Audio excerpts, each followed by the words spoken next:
Chennai Silks in Mega Summer Sale. Karnataka முதலமைச்சர் பதவியை ராஜினாமா செய்வதாக சித்தராமையா அறிவிப்பு வெளியிட்டிருக்கிறார். இந்நிலையில் நாளை முதல்வராக பதவியேற்கிறார் டி.கே. சிவகுமார். கர்நாடக முதலமைச்சர் பதவியை ராஜினாமா செய்வதாக சித்தராமையா அறிவிப்பு வெளியிட்டிருக்கிறார். இந்நிலையில் துணை முதல்வராக தற்போது இருக்கும் டி.கே. சிவகுமார் நாளை முதலமைச்சராக பதவியேற்கிறார் என்ற தகவலும் வெளியாகியிருக்கிறது. நாளை டி.கே. சிவகுமார் முதலமைச்சராக பதவியேற்க உள்ளதாக காங்கிரஸ் மூத்த நிர்வாகிகள் தகவல் அளித்திருக்கிறார்கள். இன்று சித்தராமையாவின் இல்லத்தில் காலை சிற்றுண்டிக்காக டி.கே. சிவகுமார் உள்ளிட்ட நிர்வாகிகள் அழைக்கப்பட்டிருந்தனர். இந்நிலையில் அந்த ஆலோசனை கூட்டமானது முடிவடைந்த பிறகு தற்போது இது தொடர்பான அறிவிப்பு வெளியாகியிருக்கிறது. கர்நாடக முதல்வர் பதவியை ராஜினாமா செய்கிறார் சித்தராமையா. நாளை டி.கே. சிவகுமார் முதலமைச்சராக பதவியேற்கிறார் என்ற தகவலும் வெளியாகியிருக்கிறது.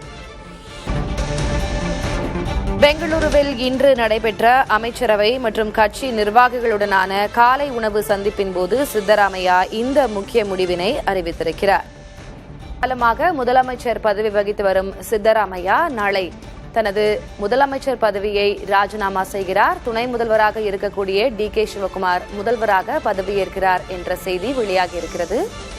அமைச்சரவை நிர்வாகிகளை அழைத்து தனது வீட்டில் காலை உணவு அளித்திருந்தார் முதலமைச்சர் சித்தராமையா. இந்நிலையில் அவர் தனது பதவியை ராஜினாமா செய்யும் முடிவினை எடுத்திருக்கிறார். கூடுதல் விவரங்களை வழங்குவதற்காக செய்தியாளர் கணபதி இணைந்திருக்கிறார். கணபதி, மிக முக்கியமான முடிவு, ஆனால் எதிர்பார்த்த ஒன்றுதான். என காங்கிரஸ் கட்சி கர்நாடகாவில் வெற்றி பெற்றிருந்த போது யார் முதல்வராக வருவார்கள் அப்படின்ற பெரிய கேள்வி இருந்தது. டி.கே. சிவகுமாரா, சித்தராமையாவுக்கு கடைசியில் அந்த வாய்ப்பு இருந்தது. 3 ஆண்டு காலம் இப்ப முடிவடைந்து அவர் பதவியை ராஜினாமா செய்கிறார். அடுத்து டி.கே. சிவகுமார் பதவியேற்கிறார் என்ற தகவலை பார்க்கிறோம். அடுத்து என்ன விவரம் என்ன? அதாவது நீங்கள் சொன்னபடியே 6 மாதங்களுக்கு முன்பாகவே சீதாராமையா பதவியில் இருந்து விலகி இருக்க வேண்டும். அந்த இடத்திற்கு சிவகுமார் வந்திருக்க வேண்டும். இதுதான் சிவகுமார் ஆதரவாளர்களின் வாதமாக இருந்து வருகிறது. இதனால் தான் கர்நாடக அரசியலிலே குறிப்பாக காங்கிரஸ் கட்சிக்குள் தொடர்ச்சியாக குழப்பங்கள் நிலவியதற்கு காரணம். சென்ற வருடம் முதலே இத்தகைய குழப்பங்கள் நீடித்து வருகின்றன. 2.5 வருடங்கள் ஆகிவிட்ட நிலையில் சீதாராமையா பதவி விட்டு விலக வேண்டும் எனவும் அந்த இடத்திற்கு சிவகுமார் வர வேண்டும் எனவும் அவரது ஆதரவாளர்கள் கட்சி தலைமையிடம் வலியுறுத்தி வந்தார்கள். இந்நிலையில்தான் சீதாராமையா தற்போது பதவி விலக விருப்பமில்லை, பின்னர் விலகுவதாக தெரிவித்திருக்கிறார் என அவரது ஆதரவாளர்கள் தங்களுடைய எதிர்வாதத்தை முன்வைத்து வந்தார்கள். இதனால் தொடர்ந்து குழப்ப நிலை நீடித்து வந்தது. நேற்று முன்தினம் மிகவும் முக்கியமானது ஒரு ஆலோசனை நடைபெற்றது திலகவதி. அந்த ஆலோசனையிலே சீதாராமையாவுடன் காங்கிரஸ் கட்சியின் தேசிய தலைவரான மல்லிகார்ஜுன் கர்கே மற்றும் அதைவிட முக்கியமாக ராகுல் காந்தி கலந்து கொண்டனர். இந்த ஆலோசனையின் இறுதியிலே சீதாராமையா பதவி விலக வேண்டும் எனவும் அவருக்கு பதிலாக சிவகுமார் முதல்வராக பதவியேற்க வேண்டும் எனவும் முடிவு செய்யப்பட்டது. சீதாராமையா, நான் பதவி விலகுவதற்கு தயார், நான் பெங்களூரு சென்று அங்கே அமைச்சர்களை சந்தித்து அவர்களுக்கு தகவலை தெரிவித்து அதன் பிறகு ராஜினாமா செய்கிறேன் என தெரிவித்திருந்தார். மேலும் என்னுடைய இடத்திலே நீங்கள் வேறு யாரையாவது நியமிக்கலாமே, பரமேஸ்வராவை நியமிக்கலாம் என்ற ஆலோசனையும் தெரிவித்தார். ஆனால் பரமேஸ்வராவை முதல்வராக நியமிக்கலாம் என்கிற ஆலோசனையை காங்கிரஸ் கட்சியின் தலைமை ஏற்கவில்லை, மறுத்துவிட்டது. ஆகவே சிவகுமார் தான் முதல்வர் என்பதும் தெரிவிக்கப்பட்டது. அந்த சமயத்திலே சிவகுமாரும் டெல்லியில் தான் முகாமிட்டிருந்தார். சீதாராமையாவை சந்தித்த பிறகு சிவகுமாரை காங்கிரஸ் கட்சியின் மூத்த தலைவர்கள் சந்தித்தார்கள். தொடர்ச்சியாக நடைபெற்ற ஆலோசனைகளிலே கே.சி. வேணுகோபாலும் பங்கேற்றார். அதன் பிறகு வரவிருக்கும் ராஜ்யசபா தேர்தல் போன்ற பல்வேறு விஷயங்கள் ஆலோசிக்கப்பட்டன.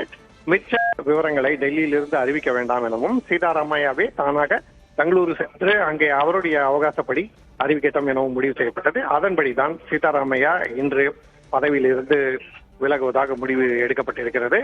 அவர் பதவி விலகல் தொடர்பான செய்தி உறுதி செய்யப்பட்ட பிறகு சிவகுமார் எப்போது பதவி ஏற்பார் என்பதையும் முடிவு செய்ய வேண்டும் என காங்கிரஸ் கட்சியின் தலைமை தெரிவித்திருக்கிறது. ஆகவே அடுத்த சில நாட்களிலே கர்நாடகாவிலே ஆட்சி மாற்றம் ஏற்படுகிறது.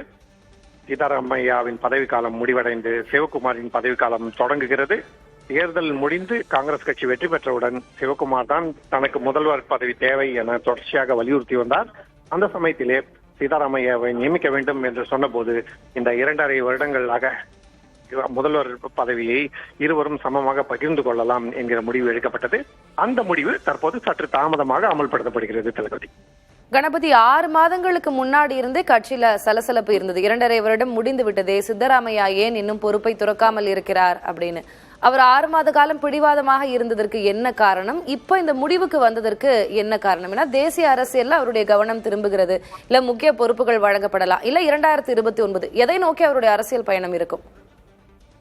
கர்நாடகாவிலிருந்து அடுத்தபடியாக புதிய மாநிலங்களவை உறுப்பினர்களை தேர்ந்தெடுப்பதற்கான தேர்தல் நடைபெற இருக்கிறது. ஜூன் மாதத்திலே அந்த தேர்தல் நடைபெறும் போது காங்கிரஸ் கட்சி சார்பாக மல்லிகார்ஜுன் கர்கே மீண்டும் தேர்ந்தெடுக்கப்படுவார் என காங்கிரஸ் கட்சியின் தலைவர்கள் தெரிவித்துள்ளனர். ஏனென்றால் மல்லிகார்ஜுன் கர்கேவின் பதவிக்காலம் நிறைவடைகிறது. ஆகவே அவரை மீண்டும் மாநிலங்களவைக்கு தேர்ந்தெடுக்க வேண்டும் என முடிவு செய்யப்பட்டிருக்கிறது. காங்கிரஸ் கட்சியிடம் மீதமுள்ள ஒரு இடத்திற்கு சீதாராமையா போட்டியிடலாமா என்று ஆலோசனை நடத்தப்பட்டது.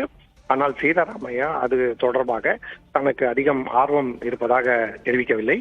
ஆகவே அவருக்கு வேறு ஏதேனும் பொறுப்பு கொடுக்கலாமா என்பது தொடர்பாகவும் ஆலோசனை நடைபெற்று வருகிறது. மேலும் காங்கிரஸ் கட்சியின் தேசிய தலைவரான மல்லிகார்ஜுன் கர்கேவின் பதவிக்காலம் முடிவடைந்தவுடன் KC வேணுகோபாலுக்கு அந்த பதவியை கொடுப்பதா அல்லது அந்த பதவிக்கு சீதாராமையை கொண்டு வர முயற்சி செய்வதா போன்ற பல்வேறு ஆலோசனைகள் இருக்கின்றன. ஆனால் தென்னிந்தியாவைச் சேர்ந்த பல தலைவர்கள் ஒன்றாக இருக்க ஒரே கட்சியின் தலைமை பொறுப்பில் இருக்க முடியாது என்பதால் பல்வேறு ஆலோசனைகள் இன்னும் தொடர்ந்து கொண்டே இருக்கின்றன. தளபதி, உங்களுடைய விவரங்களுக்கு நன்றி Ganapathi.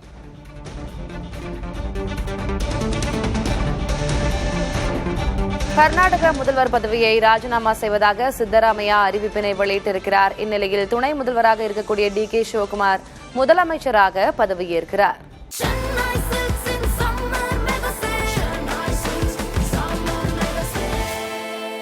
The Chennai Silks in Mega Summer Sale.